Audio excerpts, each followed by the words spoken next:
Hi, this is Max Szlagor, Senior Game Designer for 343 Industries. And Joseph Staten, Senior Creative Director on the Xbox Publishing team, and I was the writer and creative director of ODST. All right, so first of all, I want to just talk quickly about how ODST slots seamlessly into the unified UI here. So in all of the areas that you were able to play campaign for any of the other titles, you can do the same for ODST. So much like Halo 2 Anniversary Multiplayer, it slots in under Halo 3, so you can quickly get to there for your campaign.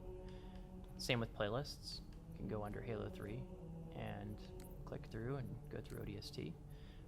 Briefly talk about some of the playlists that we've added here. So one of the interesting things about the way ODST is structured is that you've got a hub and a level kind of structure to it, which is a bit different from some of the other Halo titles. Mm-hmm. One of the things that we're able to do with the playlists is actually construct some, for example, that don't go through the hub, so you can play through the game from one level to the next.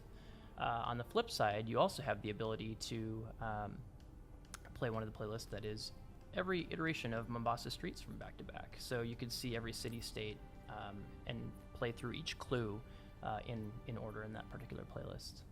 There's also a bit of variety in some of the other ones that highlight features, specific levels with vehicles or some of the more like arena-focused battles and things like that. That's cool. You see, I haven't seen any of this, so I can't wait to play that. That seems pretty awesome. Now let's go ahead and take a look at some of the missions here. So we'll start here with Kazingo Boulevard. Fun vehicle-based mission here. And much like the other titles, you can go through and turn on some of the meta scoring and time features here, which filter into the leaderboards for the game and give you kind of a social way to compete with your friends. One of the things that you'll notice quickly once you're in the game is how much smoother things look when they're running at 1080p and 60 frames a second. In particular, even just starting with the cutscenes, you'll notice a nice bump in the quality and the smoothness of them. Oh, I remember placing every one of those bullet holes on the wall and all those little spikes. Hey, where's the fight at? Take a guess, genius. The first version of that line was "Take a guess, dumbass." By the way.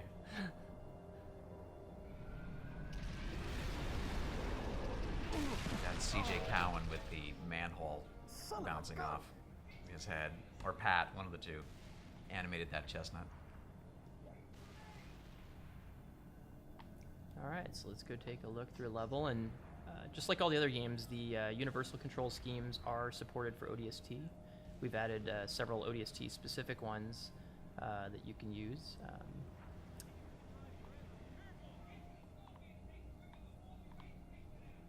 I like to drive tanks, so I might go take that. So clearly the design for this mission was, what would be fun is to take a Scorpion and roll it through a town and blow dudes up. And ODST really was, to a large extent, a hit parade in the various missions of the most fun things to do in the Halo sandbox. But there was something really fun about the tight environment here, and really being forced to use a Scorpion more as a precision weapon that was really, really enjoyable. I want you to shoot every lamppost because it's the one thing that's gonna. Oh, those blow up too. I forgot. See, two things to blow up. Okay, lampposts here. Yeah, let's take those out. Oh yes. Yes. There we go. Yes. So ODST was a pretty small team compared to the Halo 3 team, and one of my jobs on the game was to place garbage all around the city.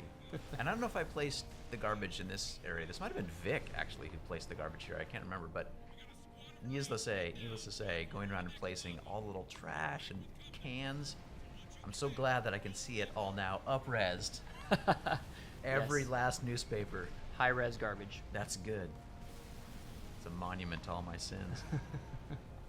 ODST was actually pretty fun. It was the only Halo game that we got to make back in the day where we were building off of an established engine. So rather than reinventing the wheel, we could take the Halo 3 engine and begin to layer features on top of it to make it a better experience. So the compass, the waypoints, all the work we did with the visor mode, we were able to do that because we had some stable code under our feet.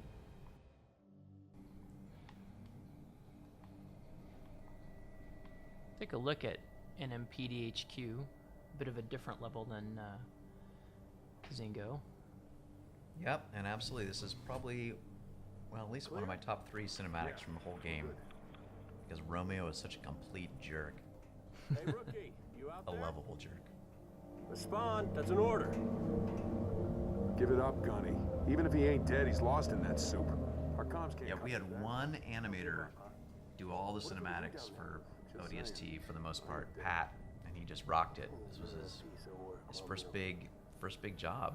And he did it all keyframed. It's pretty incredible. Bag she's on your 6. Hit the deck. We're losing her. Watch out. Ah! Mickey, Dutch. Status. All right, let's do this. One of the really fun things about ODST was exploring a city at all levels. And one of the design goals and art goals we had early on was to take players from the highest point of the city to the lowest point in the city. And this, of course, is the high point, but just being able to be up in the clouds and see the Halo world from a different point of view. Oftentimes in Halo games, you're traveling from one spectacular destination to the next, and you don't really have time to linger in one spot for too long, but that was really the hope with ODST, is by the time you were done with it, you really would feel like you had spent quality time in a city, learned about it, I don't know, gotten to a place where it felt familiar and a little bit like home by the time you were done. Home filled with thousands of mean, ugly aliens that you had to shoot.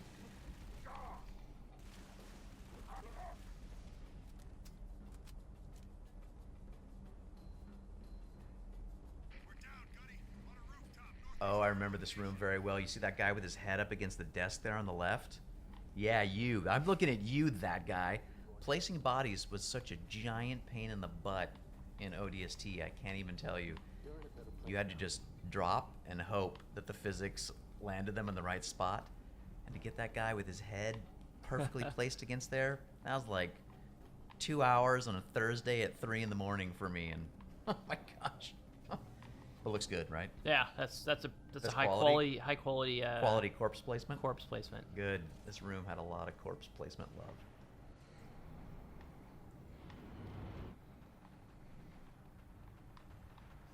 Oh yeah, this spot's good. There's lots of cool weapons here too. I think ODST, pound for pound, had more great Alamo encounters than any of the other original Halo games. Again, with limited geometry, you gotta get creative with reuse, but I think this spot in particular is a really good example of just how much fun you can have in a well-designed, tight space with fun toys and lots of bad guys to keep dropping in. It's great too, because it really feels like you got a team up here Yep. taking everything out. Well, this is the time in the story when the gang finally gets together, where everybody's unified, except for the rookie, but everybody's back together again for the first time. There we go. Yeah. Yay! Ah, exploding phantoms are so good. Well, that was great. That was a fun walk down memory lane. It honestly looks incredible. It's a real pleasure to have work that you did a long time ago made even better and prettied up. I think you don't get that a lot in this industry. You make games and the hardware goes away and the software gets stale and you don't get to enjoy them full stop, let alone get to see more beautiful versions of them. So it's great. It's a real treat. Looks awesome. You guys did a great job.